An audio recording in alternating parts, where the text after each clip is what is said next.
C'est l'histoire d'une plume et d'une voix née par la grâce des Alizés bienveillantes. Une mère éditorialiste et auteur, Shehnaz Patel, un père poète et parolier, Michel Ducasse.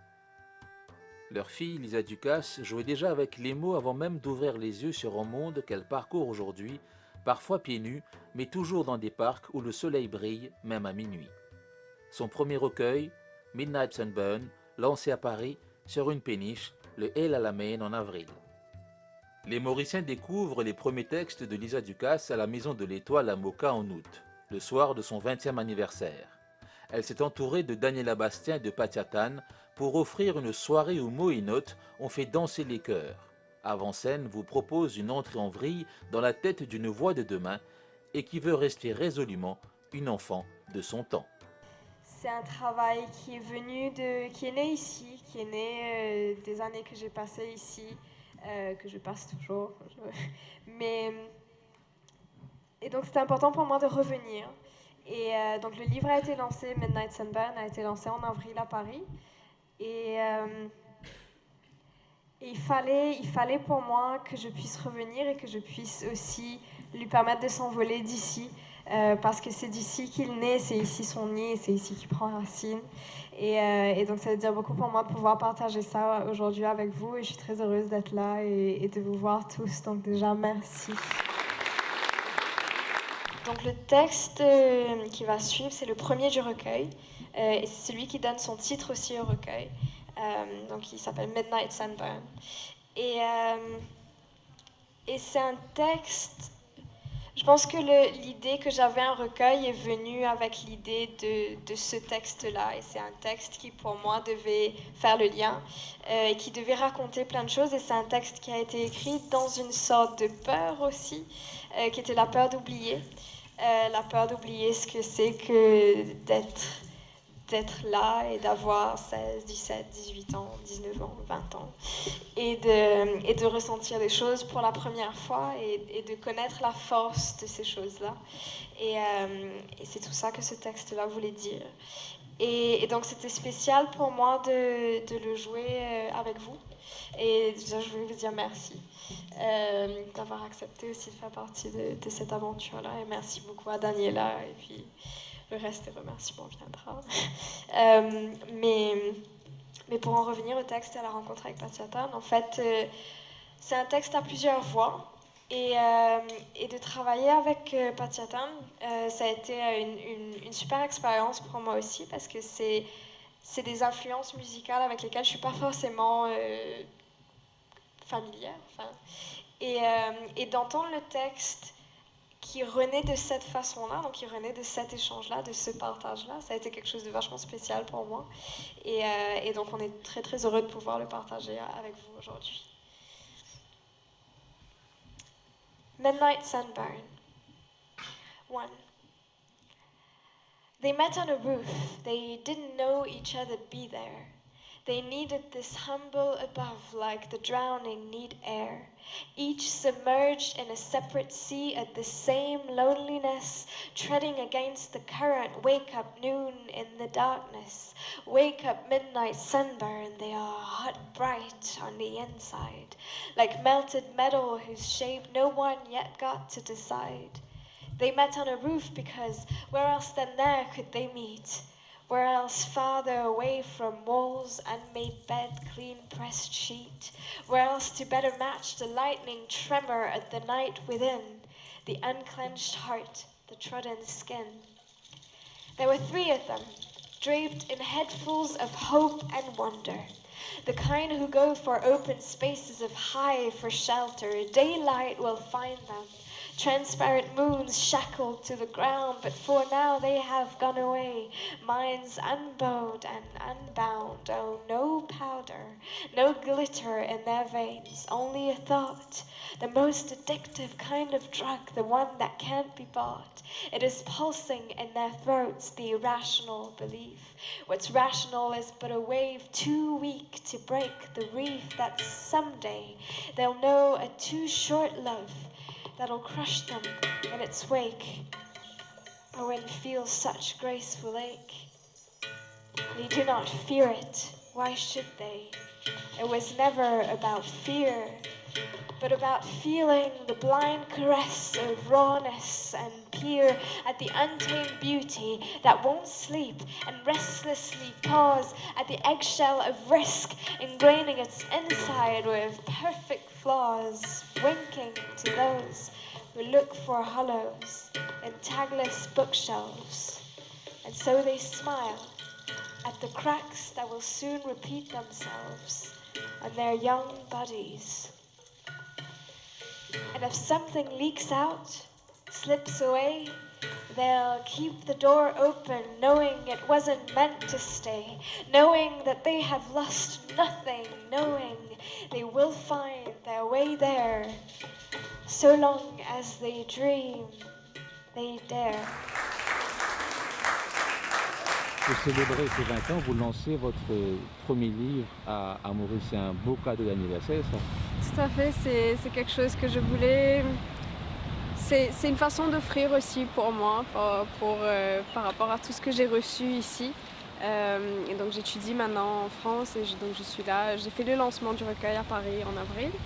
Et je voulais, une fois rentrée, parce que je savais que j'allais revenir en juillet-août, et je voulais faire quelque chose ici aussi comme un cadeau en retour en fait, pour tout ce que l'île m'a apporté, tout ce que les gens que je connais ici m'ont apporté pendant ces 20 ans-là. Un premier livre, c'est toujours un peu spécial. Ça fait depuis quand que vous y pensez? À celui-là, je pense que ça fait peut-être 2 ans, 3. L'idée a pas. L'idée s'est très vite changée en objet en fait. Et parce que j'écrivais des textes en anglais depuis un moment, et puis j'avais pas forcément pensé à faire un recueil. Et à un moment, l'idée est venue avec le texte conducteur, qui est le premier texte du recueil et qui donne aussi son titre au recueil, Midnight Sunburn, où j'avais vraiment le sentiment, après avoir écrit Midnight Sunburn, d'avoir une entité et d'avoir quelque chose. Je me suis dit, ok, ce que je vais écrire après, c'est quelque chose d'autre, c'est séparé, et d'avoir un recueil à partir de ce moment-là. Get up, she says, get up. It's morning and it's time to become somebody. My days all start the same. My days all start with get up, you have someone to be. Get up, leave the cardboard house, go to the cardboard school and make yourself a box with the approved, appropriate, officely tested building kit we gave you for your birthday. A present that has nothing to do with the now of you or the present world, but make yourself a box in which you'll fit nicely. Make yourself a box and please hurry. On the floor when you'll be done, you may notice a bolt that didn't fit anywhere and hope briefly that it wasn't important. And then you'll nail the box shut. You will nail the box shut. What she doesn't know is, what none of them know is, what I see when I lie down and stare upwards or at myself, which is the same. What she'll never know, because I'll never tell, is, because she'll never ask, is, when I lie down in grass fields and empty corridors of cold floors and skipped classes, and all these places where I lie, horizontal. Because have you ever noticed how our necks aren't made for looking at the stars? How they strain after such a short glimpse? And isn't it funny that you need to give your body to the ground in order to give your eyes to the sky? What she doesn't know is I am a little girl dreaming violins across her chest. Ce premier livre est en anglais, ça c'est venu naturellement? Oui. Il y a quelques textes en français, mais l'anglais est une langue que j'aime beaucoup et je trouve que c'est une langue qui permet beaucoup au niveau de la créativité. Et j'ai toujours eu... C'est une langue avec laquelle je me sens proche, et puis en même temps, j'essaie jamais de... Chaque langue a son atmosphère et j'essaie jamais de traduire. S'il y a un texte qui me vient... Il se trouve que la majorité des textes viennent d'abord en anglais. Mais s'il y a un texte qui vient en français, j'essaie jamais de passer d'une langue à l'autre en fait. Je trouve que chaque langue a son atmosphère et chaque langue a sa vie qui lui est propre. Et ce recueil, Il raconte quoi? Il raconte quelqu'un? Il raconte un âge, je pense. Il raconte le fait d'être jeune et de... Je me souviens d'une conversation que j'avais avec une amie, en fait, quand on devait avoir 15 ans. Et c'était une conversation qui tournait autour de l'émerveillement qu'on ressentait toutes les deux par rapport à justement toutes les expériences qu'on faisait et toutes les choses qu'on ressentait pour la première fois. Et avec autant de force parce que c'était la première, parce que chaque nouvelle émotion est une première fois à cet âge-là. Et on se disait qu'on avait peur d'oublier ça en fait, avec le temps de grandir et que grandir serait synonyme d'oublier. Et donc les textes étaient un peu un remède contre l'oubli, je pense. Une façon d'arrêter le temps? Oui, aussi, ouais. Une façon de se souvenir, une façon de préserver la force de ce qu'on pouvait ressentir à ce moment-là. Vous dites dans des interviews que votre souhait c'est de rester enfant, c'est de pas grandir, mais on peut pas, on grandit. On grandit, mais je pense qu'on garde son âme d'enfant. Je pense que c'est possible de garder son âme d'enfant. Et il y a une auteure irlandaise qui le dit très bien, qui s'appelle Edna O'Brien, et qui dit chaque auteur, enfin, mais ça s'applique à tout le monde en général, devrait pouvoir garder son âme d'enfant. C'est quelque chose qui n'a rien à voir avec de la naïveté ou de l'immaturité, mais c'est une façon de voir chaque chose comme si c'était la première fois.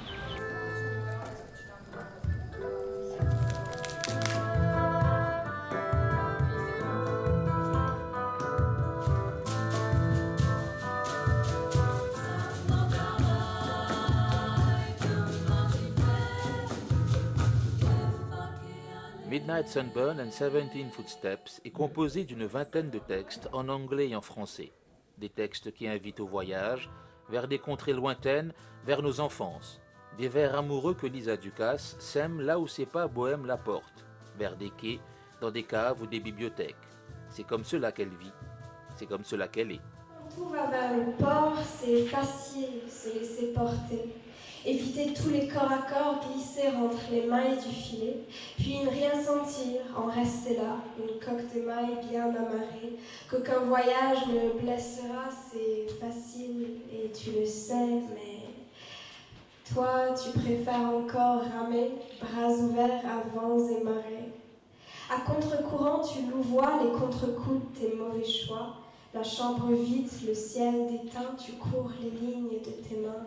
Tu la rencontres un soir où elle aussi arpente les berges, les pelles de leurs cailloux, par foulées lentes. Ensemble, vous remontez les descentes. C'est bien ça que tu préfères, ramer, bras ouverts à vents et marées. Ensemble, vous êtes superbes, y a rien à dire. C'est pas de l'ennui que naissent vos soupirs, il y a de la houle sous vos cils bleus. Vous perdrez pied, tu seras heureux.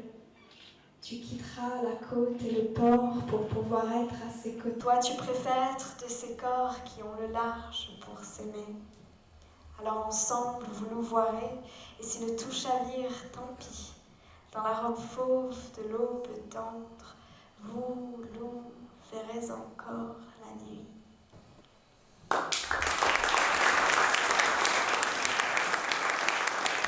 Moi déjà ça m'apporte beaucoup et c'est quelque chose que j'aime beaucoup faire, travailler avec des musiciens parce que je trouve ça, il y a quelque chose au niveau du dialogue, il y a quelque chose... En fait ça me fascine en général de voir comment chaque personne a une interprétation d'un texte dépendant de son passé, dépendant de sa vie, etc. Et les musiciens avec qui j'ai travaillé, eux aussi, mais eux ils ont une façon, ils ont quelque chose en plus qui leur permet de retranscrire leur interprétation de quelque chose en musique. Et du coup, ça donne le mariage des deux, ça donne quelque chose de complètement nouveau qui me dépasse moi, qui dépasse la personne avec qui je suis en train de jouer et qui va parler aussi à d'autres gens d'une façon différente. Et je trouve ça, juste pour l'expérience de ça et pour ce que ça... Comment ça... C'est une autre histoire en fait, c'est le même texte, mais c'est une autre histoire qui est racontée. Hers was a small body and she resented it for being so small, so seemingly benign. And yet she was to learn slowly and in small ways, as learning goes in small wonders, that we hold within us the rise and fall of empires, Empires of love stories built out of boxes and more or less pretty tape. Tape always to build as well as to mend the broken and the cracked, and that none of us can have the pretension of perfection. For the best you can be in this world is fixed, repaired somehow, a timid twig rising from the ruins, and then a forest, and then a path out of the woods. For history and life tend to trot on the same roads past the same milestones, and so it is that we have been explorers, conquerors, discoverers, and will one day be conquered.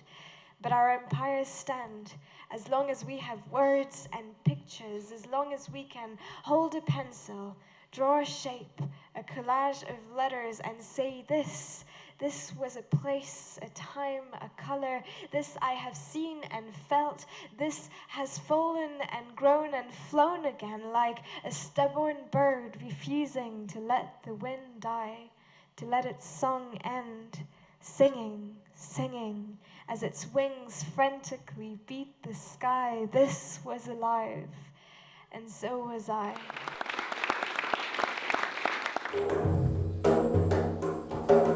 Il attend le pouce dressé que s'arrête une voiture. Il attend le bras levé, le passage d'une aventure. À ses pieds, il y a la route. À ses cils, le manque de ciel. Il l'attend, sa main vide, attend que lui poussent des ailes.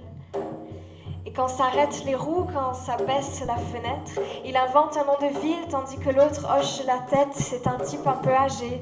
Ses mains tremblent sur le volant. Il ne roule pas très vite. Il rentre chez lui, sûrement. Alors la route défile, la bande blanche pointe vers l'ailleurs. Il s'éloigne peu à peu, 40 km/h. Et au rythme des chaos, au bruit des claquements de cœur, lui tombe amoureux des chiffres qui courent sur le compteur et lui se mouille les yeux avec la pluie de l'extérieur. Le passager a dans ses poches du papier cousu, il y plonge souvent les poings pour retrouver celle qui fut la cause de sa fuite, elle par qui il est apatride, elle par qui il est étranger, une ride dans le papier. Quand il parle au vieux, il a une voix d'enfant, d'apesanteur. L'autre lui répond peu, mais il l'observe avec douceur, il n'attendait que ça, être en retard ou s'égarer, ses heures arrachées à la route par la main d'un étranger. Alors la rouille se défile, la bande blanche pointe vers l'ailleurs. Il s'éloigne peu à peu, 40 km/h. Et au rythme des chaos, au bruit des claquements de cœur, il s'apprivoise, lui vieux renard, lui petit aviateur. La pluie reste dehors, les secondes échappent au compteur. Et pourtant il faut bien descendre, pourtant il faut s'en aller, redevenir ombre passante, un pouce, un point levé. C'est un gamin qui attend sur la bande d'arrêt d'urgence, un gamin de 17 ans, une larme, un espoir immense. Et pourtant il faut bien poursuivre, pourtant on a si peur de la route, du temps qui presse sur l'accélérateur. C'est un type un peu âgé, ses mains tremblent sur le volant, il ne roule pas très vite. Il rentre chez lui, sûrement.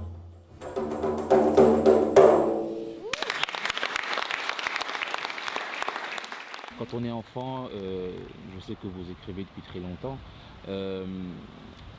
est-ce que c'est une façon de créer, c'est une façon de s'évader, c'est une façon de gagner du temps quelque part? Oui, je pense que pour moi ça a longtemps été une question de voyage, d'inventer et se perdre dans un monde en fait, se perdre dans le monde qu'on invente et pouvoir se raconter ses propres histoires et pouvoir se créer des mondes comme ça.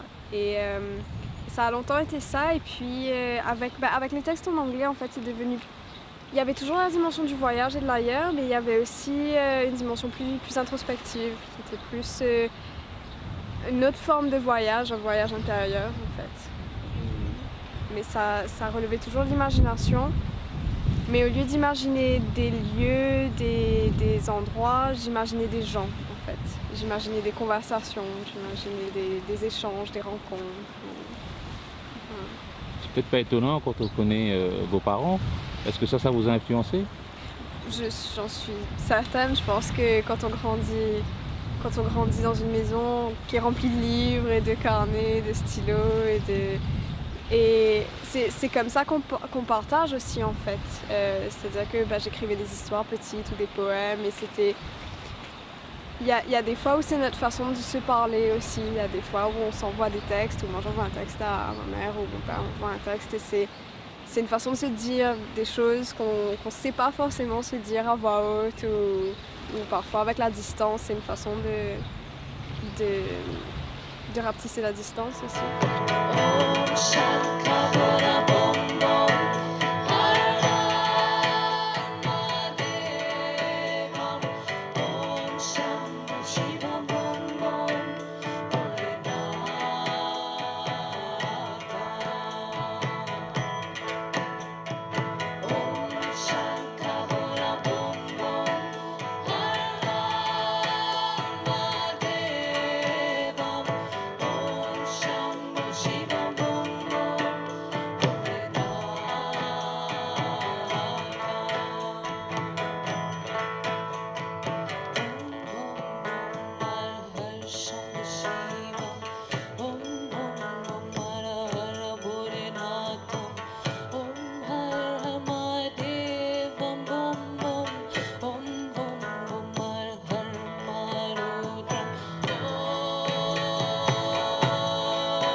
Les enfants écrivent et puis ça grandit. Parfois on écrit moins parce que bon, on est plus pudique ou on passe à autre chose. Est-ce qu'à un moment donné, ça vous est passé par la tête de vous dire que bon, je ne vais pas trop écrire maintenant, ou alors c'était vraiment une certitude? Je pense que... Non, pour moi, je sais que ça sera toujours présent, peut-être pas nécessairement toujours sous la même forme.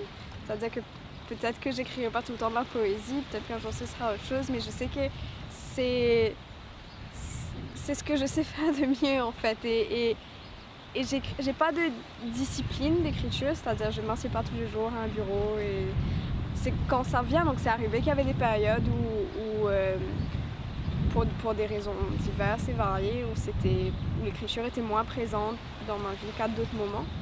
Mais ce qui fait l'écriture, les histoires, les mots, ça a toujours été présent. Je pense que ça le sera toujours.